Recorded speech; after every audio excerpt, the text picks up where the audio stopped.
The stars looked like tiny white dots against the black canvas of space. Admiral Leon Harris stood with his hands clasped behind his back as he gazed at the main screen of the warship Inevitable Conquest. His face showed no emotion, but deep. Inside, he felt uneasy about the orders from Karate High Command. Earth was visible in the distance, a blue and green planet that looked peaceful and unsuspecting. The humans had no idea what was coming. "Admiral, all systems are ready," said Olivia Wright, the tactical officer. Her voice was calm as her fingers moved over the control panel. "The Harbinger 7 is armed and prepared for launch." Leon nodded. Slowly. "How long until impact?" 47 hours, sir," Olivia replied. "The antimatter core will detonate on contact with Earth's atmosphere. It will cause severe damage to their major population centers." Commander Peter Franklin approached from the navigation station. He was younger than Leon, with fewer battle scars and more idealism. "Sir, are we certain this is necessary?" Peter asked quietly. "The humans haven't even developed faster than light travel yet. They're no real threat to the Empire." Leon's face hardened. "Our orders are clear, Commander. Earth refused to accept our terms for becoming a protected territory of the Karate Empire. High Command wants to make an example of them. But they barely understood what we were asking," Peter argued. "Their translation technology is primitive.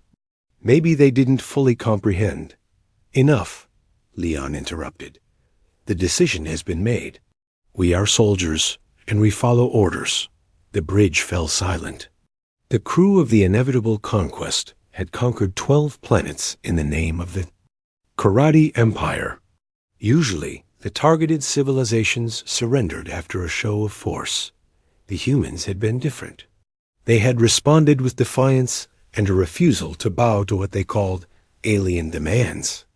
The Karate fleet had waited at the edge of the Sol system for 3 standard cycles, hidden behind the asteroid belt. Human detection systems were simple and limited, unable to spot the advanced cloaking technology of the Karate warships. "Captain." Ryan Butler approached with a datapad. "Admiral, I have the final impact projections." Leon took the pad and studied it carefully. The Harbinger 7 would cause devastation unlike anything humans had ever experienced. It wasn't a planet killer. The Karate didn't want to destroy Earth, only to break its will to resist. "Very well," Leon said finally. "Launch the missile." Olivia pressed a sequence of buttons. "Launching Harbinger 7 in 3.2. There was no sound as the missile released from the ship. In the vacuum of space, the deadly weapon began its journey toward Earth, its sleek metal body reflecting the distant sunlight. "Missile away," Olivia confirmed. Leon watched the small dot on the screen as it moved toward the blue planet. "Begin." "Preparations for jump. We'll return when the humans are ready to surrender." The crew moved with practiced efficiency, preparing the ship to leave the Sol system. None of them spoke about what would happen to Earth. It was easier not to think. About it. In his private quarters, Leon poured himself a drink. The blue liquid swirled in the glass as he stared out the viewport. He had been with the Karate military for 35 years and had followed countless orders without question. But something about this mission felt wrong. The communication. Panel beeped. "Admiral, you have an incoming call from High Commander Jordan Ellis," announced the ship's computer. "Accept," Leon said, straightening his uniform. The stern face of High Commander Ellis appeared on the screen. "Admiral Harris, has the mission been completed?" "Yes, High Commander. Harbinger 7 has been launched and is on course. Impact in approximately 47 hours. Ellis nodded with satisfaction. "Excellent. The humans need to learn that resistance against the Karate Empire is futile. Their resources will serve us well once they submit." "With respect, High Commander," Leon said carefully, "the humans showed remarkable courage in refusing our terms. Perhaps with more time. Are you questioning your orders, Admiral? Ellis interrupted, his eyes narrowing. Leon straightened. No, High Commander. I am merely providing observation. Good. Your observation is noted but unnecessary. Return to Nexus Prime for your next assignment. Ellis out. The screen went dark, leaving Leon alone with his thoughts. He finished his drink in one gulp and returned to the bridge. The crew was busy preparing for the jump. Lieutenant Kate Miller was at the sensor station, monitoring space around them. Any response from Earth? Leon asked. Kate shook her head. No, sir. They might not have detected the missile yet. Their technology is at least 2 centuries behind ours. Leon nodded and took his command chair. Begin the jump countdown. The massive engines of the inevitable conquest hummed as they charged. The jump drive was the pride of karate technology.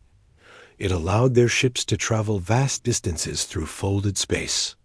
Jump drive at full power, reported Engineer Joe Wilson. Ready on your command. Leon took one last look at the view screen. Earth was now just a small blue dot. In 2 days, parts of it would be in flames. The humans would learn, as all species eventually did, that the karate empire could not be defied. Execute jump, Leon ordered. The stars stretched into lines of light, and the inevitable conquest vanished from the Sol system. None of the crew expected to hear from Earth again, at least not until they returned to accept surrender. 3 weeks later, on the karate colony world of Nexus Prime, Lieutenant Kate Miller was monitoring an ordinary patrol route when her sensors detected something unusual. Captain Howard, she called out, her voice tight with confusion. I'm picking up an object approaching from Sector 17. Captain Frank Howard frowned and moved to her station. What kind of object? Unknown, sir. But it's moving at incredible speed, faster than anything in our records. Frank's frown deepened. That's not possible.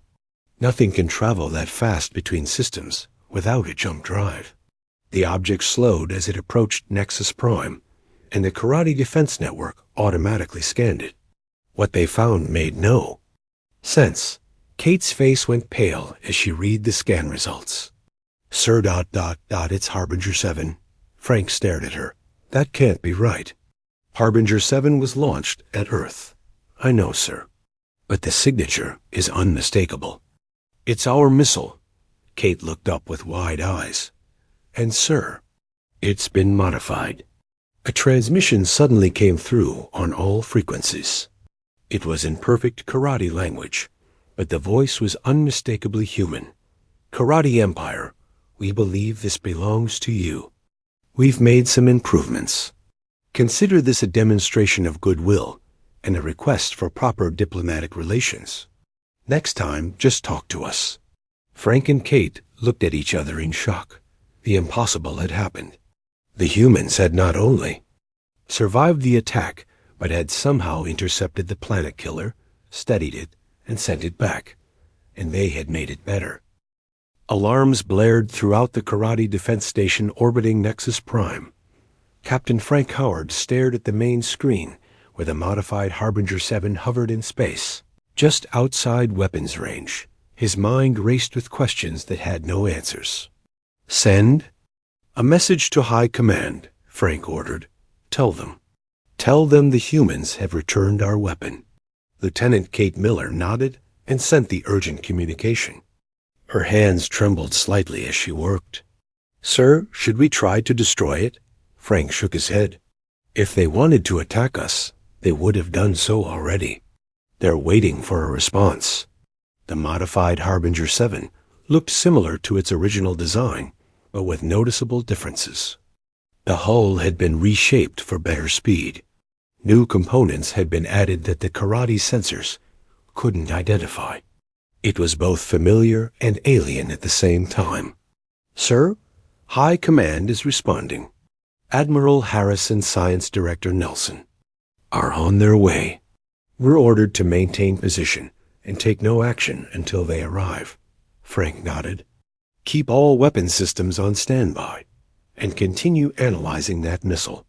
I want to know exactly what the humans did to it. Within 2 hours, a Karate Command shuttle docked with the station. Admiral Leon Harris walked onto the bridge with a grave expression. Behind him came Science Director Greg Nelson, a thin man with sharp eyes that missed nothing. Report, Leon. Demanded as soon as he entered. Frank stood at attention. Sir, the object appeared 3 hours ago, approaching from the direction of the Sol system. Our scans confirm it's Harbinger 7, but it's been heavily modified. The humans sent a message claiming they've improved it. Leon turned to the main screen, where the missile floated in space. Have you verified the message? Yes, sir. It was transmitted in perfect karate language. Science Director Nelson stepped forward, his eyes fixed on the screen. Impossible. They couldn't have learned our language so quickly, and they certainly couldn't have understood our technology well enough to modify it. The evidence suggests otherwise, Director, Frank said, pointing to the readouts. The missile's antimatter containment field has been reconfigured. It's emitting energy signatures we've never seen before. Greg moved to the sensor station, pushing Kate aside to examine the readings himself. His expression changed from disbelief to concern. This is remarkable, he muttered. They've completely redesigned the containment field. It's at least 30% more efficient than our best technology. And these new components, he pointed to strange additions to the missile structure. I have no idea what they do. Leon frowned deeply. How is this possible? Their technological development was at least 2 centuries behind ours. Clearly, we underestimated them, Greg replied.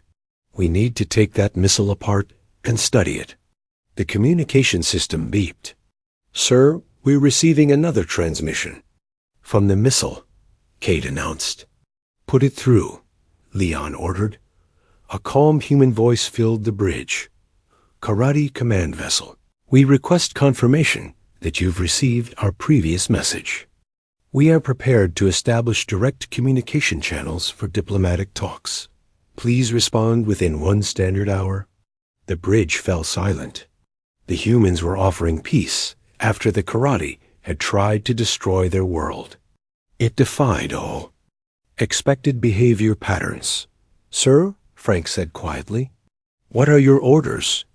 Leon stared at the screen for a long moment. Respond to them. Tell them we acknowledge their message, and that we are willing to establish communication. As Kate sent the message, Intelligence Officer Susan Martinez entered the bridge.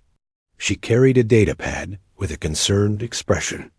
Admiral, we've intercepted and translated numerous Earth communications, she reported. In the 3 weeks since our attack, they've completely unified their planet. Previous political divisions have been set aside. They're mobilizing on a scale we've never seen. Mobilizing for war? Leon asked sharply. Susan shook her head. Not exactly. They're pooling resources, sharing technology, and building defense systems. But they're also preparing diplomatic teams and learning everything they can about our culture and language. Greg looked up from the sensor station. How did they learn our language so quickly? They have translation algorithms that adapted to our communication patterns, Susan explained. But there's more. They've been studying the Harbinger 7 missile in extreme detail. They've already started implementing some of its technology into their own systems. Leon's face paled slightly. How many weapons have they built? We don't know for certain, Susan replied. But based on their production capabilities and the new factories they've established, they could potentially create hundreds of improved versions within months. The implications were clear.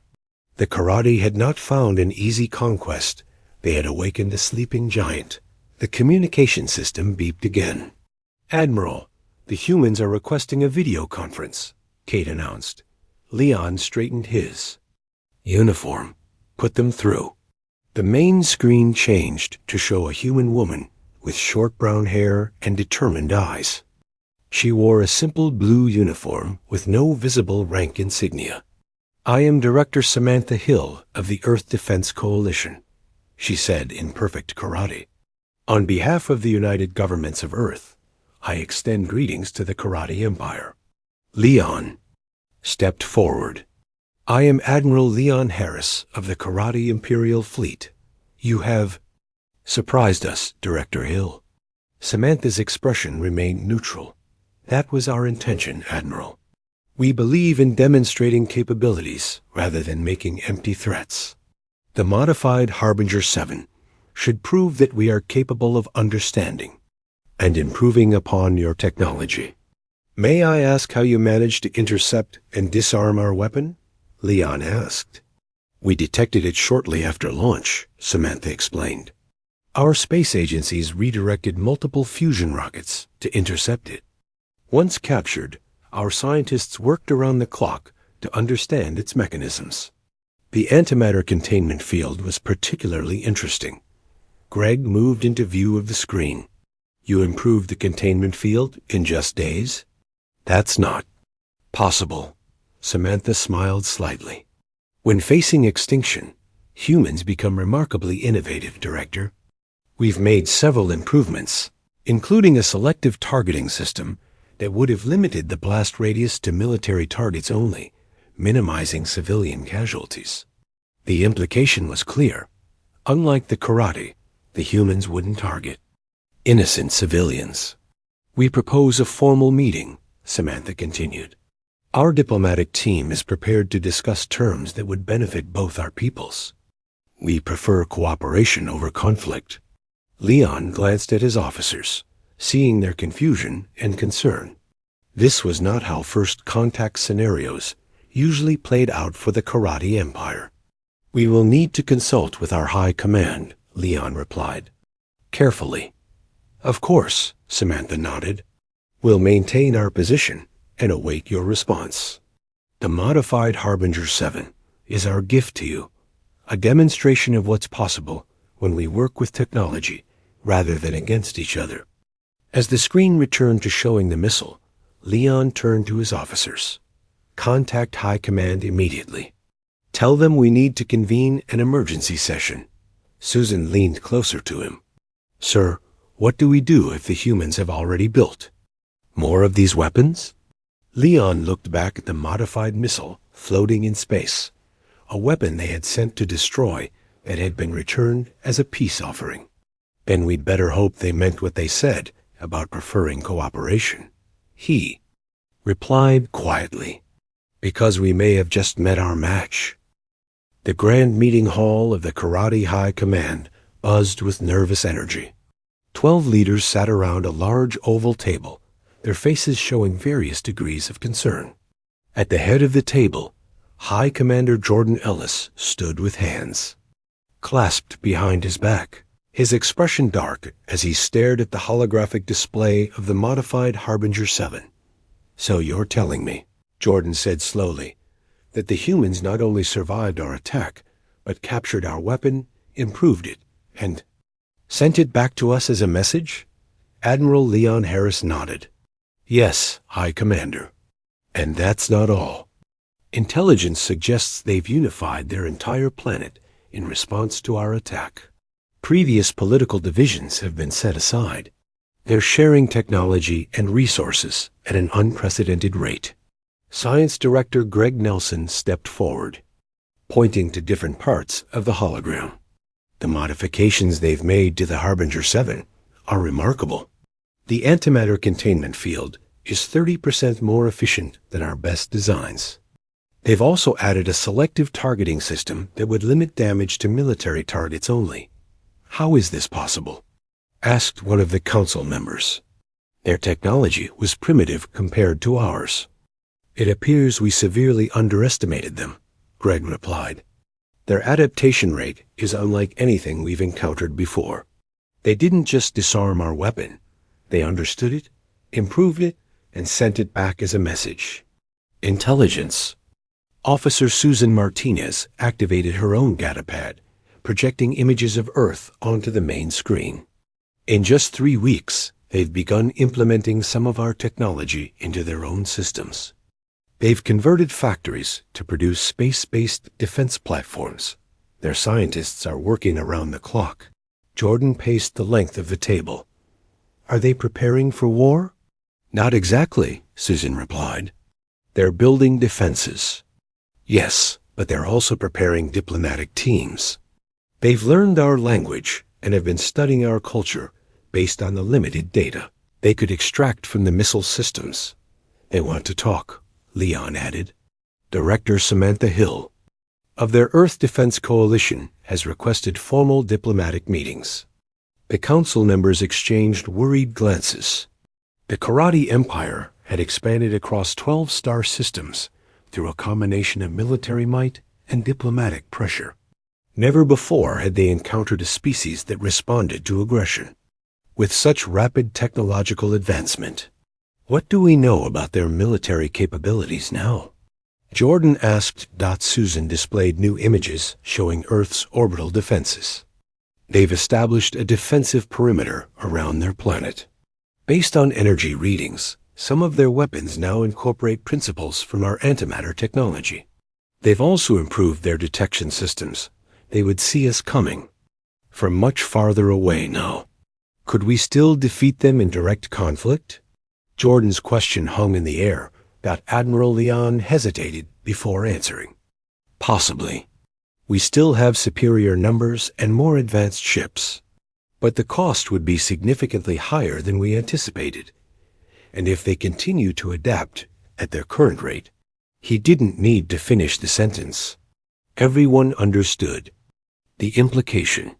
The humans might soon match or even surpass karate military technology. Dr. Alice Bennett, Chief Weapons Analyst, spoke up. There's something else you should know. The selective targeting system they added to the Harbinger 7 is actually more advanced than anything we've developed. It can distinguish between military and civilian targets with 99% accuracy. This suggests they place high value on avoiding civilian casualties. A weakness we could exploit? Asked one council member. Or a sign of a more advanced ethical framework? Alice countered. It takes more sophisticated technology to avoid civilian casualties than to cause them. Jordan returned to his seat at the head of the table. What are our options?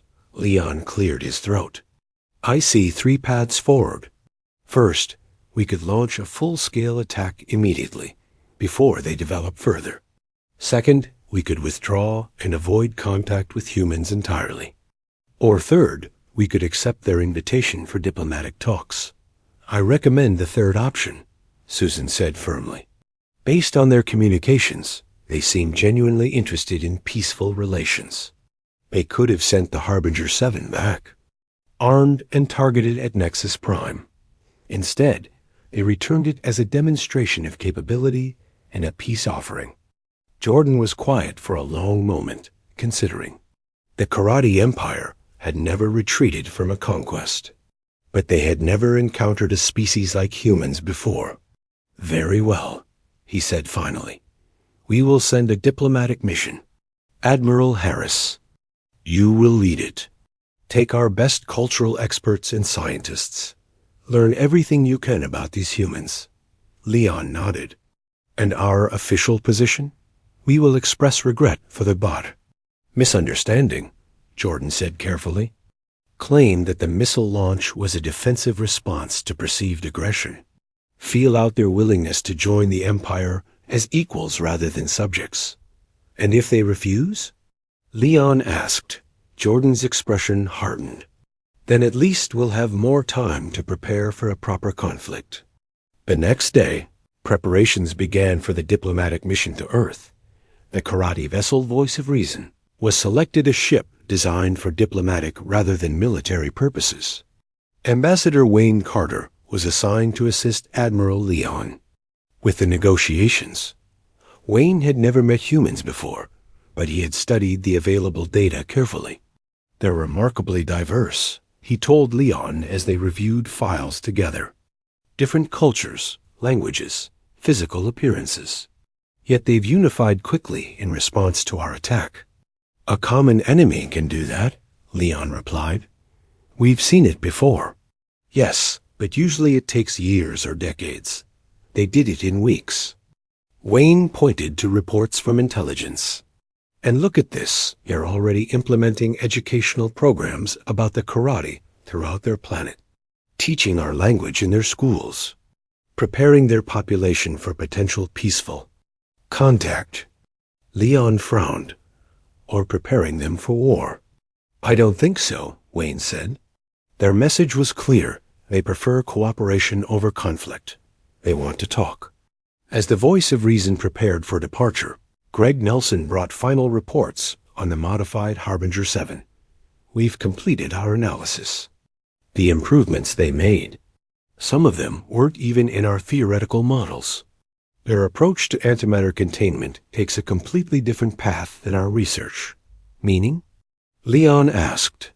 Meaning they don't just copy technology. They reimagine it, Greg explained. If we establish knowledge-sharing protocols with them, both our peoples could advance significantly. Leon looked out the viewport at the stars beyond. Somewhere out there was Earth, a planet they had tried to conquer, only to find it was not the easy target they had expected. We launch tomorrow, he said quietly. Let's hope these humans are as interested in peace as they claim to be. Wayne nodded. If not, we may have awakened something far more dangerous than we realized. The modified Harbinger 7 remained in orbit around Nexus Prima, constant reminder of how quickly everything had changed. The karate diplomatic vessel Voice of Reason emerged from jump space near Earth's moon. Ambassador Wayne Carter stood beside Admiral Leon Harris on the bridge, both men staring in surprise at what they saw. Earth's orbital space had transformed. In the weeks since the karate attack. Look at that, Wayne said softly. They've built an entire defense network. Dozens of satellites and space platforms orbited Earth, some clearly armed with weapons inspired by karate technology. Several large space stations floated in strategic positions. Ships moved between them with purpose, some small and fast, others large and heavily armored. They did all this in 3 weeks? Leon whispered, hardly believing his eyes. The communications officer spoke up. Sir, we're receiving a transmission from Earth. They're directing us to approach and dock with the station. Called Unity.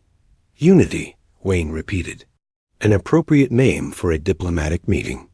Leon nodded. Accept their directions and proceed with caution. Keep our weapons powered down. We don't want any misunderstandings.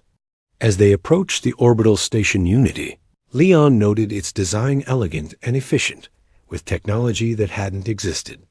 When the Harbinger was launched, the station had a central wheel-shaped section that rotated to create artificial gravity, with 4 extending arms that housed what appeared to be both defensive and scientific equipment. They've incorporated some of our design principles, Greg Nelson observed from his science station. But they've implemented them differently, more efficiently in some cases. The Voice of Reason docked with smooth precision. Leon adjusted his formal diplomatic uniform as he prepared to lead the delegation. Remember, he told his team, we are here to negotiate, not to threaten. The humans have proven they are not to be underestimated. The airlock opened to reveal a greeting party of 5 humans. At their center stood Director Samantha Hill of the Earth Defense Coalition. She was shorter than Leon had expected, but her eyes were sharp and missed nothing. Welcome to Unity Station, Ambassador, Admiral, she said in perfect karate. I trust the journey was comfortable? Leon switched to English out of courtesy, using the language files they had studied. Thank you for agreeing to meet, Director. Hill. Samantha smiled slightly and replied in English. I see you've been studying our languages as well. Please, follow me to the conference room.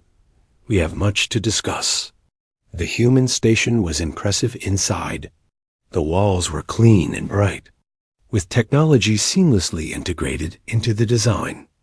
Crew members moved with purpose, nodding respectfully to the karate delegation as they passed Dot in the conference room. A large oval table reminded Leon of the high command chamber. Samantha gestured for them to take seats on one side while the human delegation sat opposite. "Before we begin formal talks," Samantha said, "I'd like to address what I believe was a grave misunderstanding." Wayne stepped forward, as planned. "Yes, there has been an unfortunate miscommunication. The Karate Empire had no intention of causing harm. The missile was merely a demonstration of—" "Ambassador Carter," Samantha interrupted, her voice firm. "But not angry. Let's be clear. There was no misunderstanding. Your empire launched a planet killer at our homeworld without provocation or declaration of war. What followed was our response." Leon tensed, but Samantha continued before he could speak. "However, we recognize that first contact situations are complicated. Different species have different protocols. We prefer to move forward rather than dwell on past actions." Wayne exchanged a glance with Leon. This was not how they had expected the conversation to begin. "We appreciate your perspective," Wayne said carefully. "The Karate Empire is interested in establishing peaceful relations with Earth.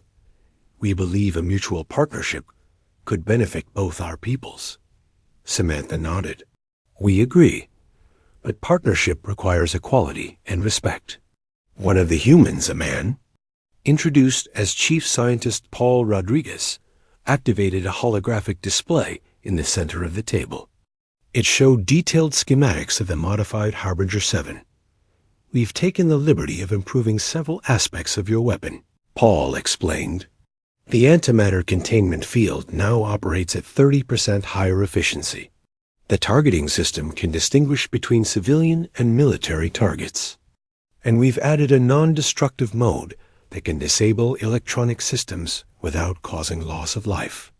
Greg Nelson leaned forward, his scientific curiosity overcoming his diplomatic caution.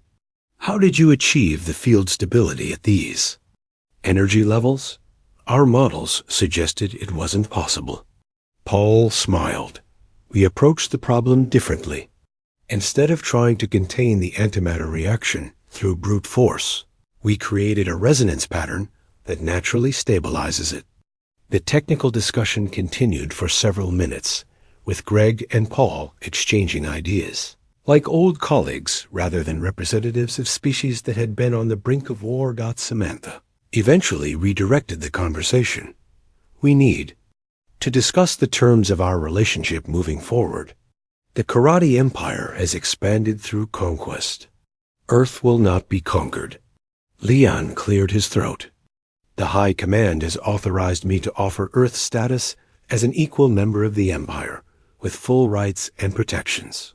"And obligations?" Samantha asked. "Including participation in future conquests?" Leon hesitated. This was not something they had discussed. Samantha continued. "Earth is not interested in joining an empire built on subjugation. We propose instead a mutual defense and trade agreement between equals." She activated another holographic display, showing hundreds of modified Harbinger-class weapons, all aimed at karate worlds. "We reverse-engineered your weapon in 72 hours, she explained calmly. "We've been mass-producing improved versions ever since, but unlike you, we prefer peace. This is not a threat, it's context for our negotiations." The room fell silent as the karate delegation absorbed the implication.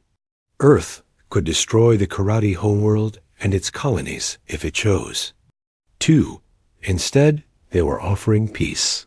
"How do we know these weapons exist?" Leon asked.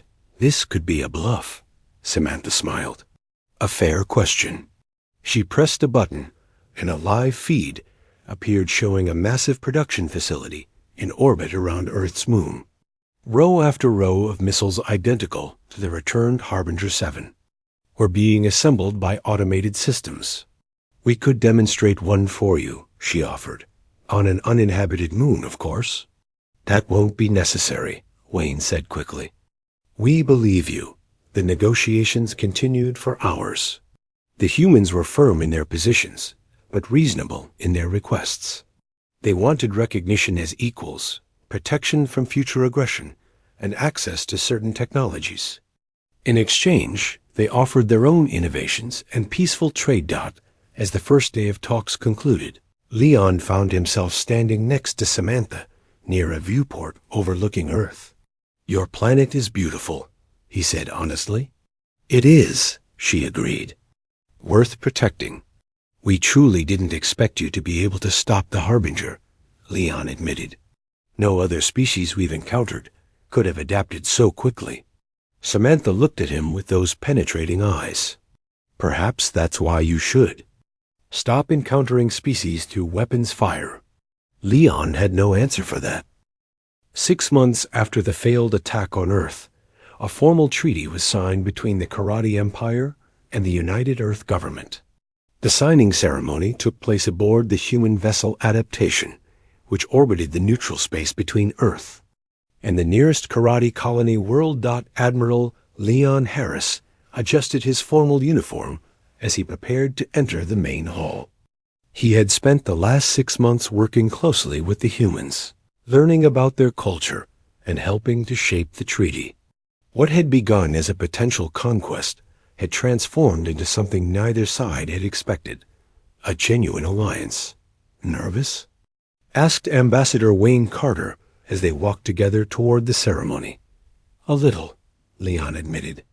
"This changes everything for the Empire."